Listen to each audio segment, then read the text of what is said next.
Nous ne sommes que les yeux des citoyens, dans une franchise totale de la réalité de ce que nous vivons.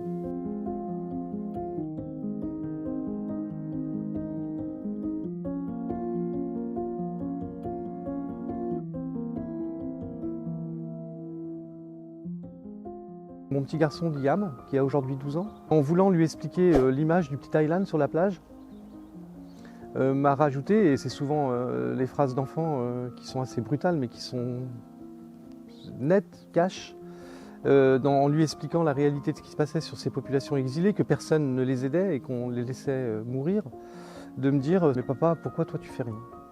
Et donc là, ça a été un vrai chamboulement dans ma tête, et dans la tête de ma femme aussi, et dans la tête de mon grand garçon, et de tous les trois se dire on se donne la main, on monte à Calais, et on va essayer de comprendre cette problématique et de voir qu'est-ce qu'on peut apporter.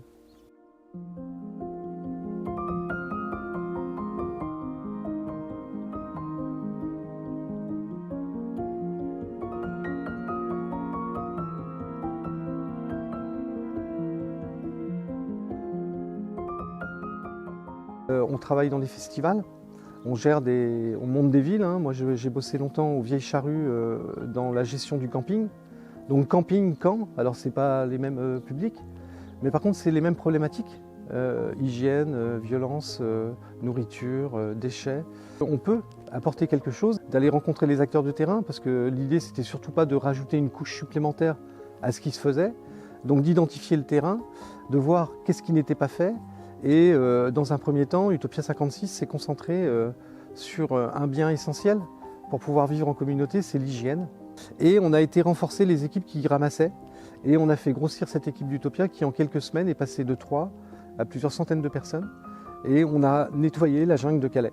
Et ça a été la première action d'Utopia 56, c'est-à-dire répondre aux besoins fondamentaux des personnes qui vivent dans des campements, c'est-à-dire avoir un toit, avoir à manger et avoir un lieu sain dans lequel pouvoir vivre.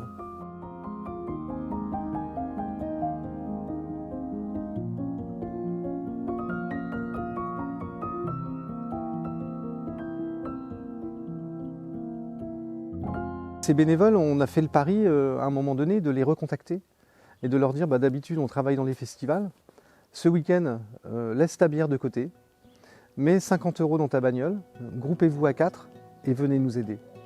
Et ça a été incroyable en fait, c'est que les gens sont venus.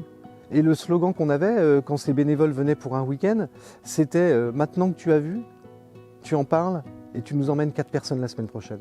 Et ça a fait le lien en fait. On a réussi à faire en sorte que ce réseau se développe et que ça parle et qu'on continue dans l'actualité à faire parler justement de cette thématique migratoire et d'essayer de documenter à l'intention des citoyens le travail de terrain que nous faisons.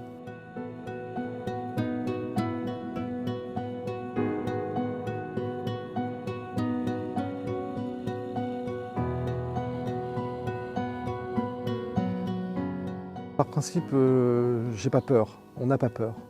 On est inquiet sur la réalité de la manipulation médiatique qui est faite sur le sujet migratoire et sur le sujet sécuritaire, et qui élude d'ailleurs une grande partie des problématiques de nos concitoyens. Parce que c'est ça en fait, l'exilé ou le jeune dans les cités va être le bouc émissaire d'un paravent pour pouvoir mettre ça en avant et derrière ne pas parler des vrais sujets.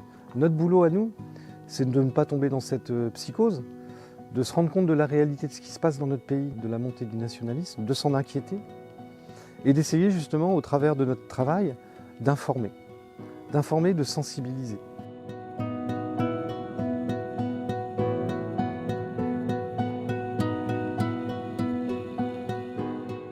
On est 450 millions d'Européens. Ça, c'est un chiffre important. Et c'est souvent ce chiffre-là que moi je reprends et qu'on reprend. C'est que la migration, au plus fort de ce qu'on a appelé la vague migratoire, nous on a appelé ça la gouttelette migratoire, n'est rentrée en Europe que 1 250 000 personnes sur 450 millions. Donc il y a un moment donné, on peut faire croire à tout le monde que toutes ces millions de personnes arrivent en France, c'est ce qu'il essaye de faire Zemmour. La réalité est tout autre. L'année dernière, c'est 400 000 personnes qui sont rentrées en Europe. Il est où le problème? À part une organisation ou une non-volonté d'accueil, parce que ce n'est pas une crise migratoire qu'on a vécue, c'est une crise de l'accueil migratoire. Organisons-nous, mais ne nous fermons pas Parce que de toute façon, c'est pas comme ça qu'on va régler le problème.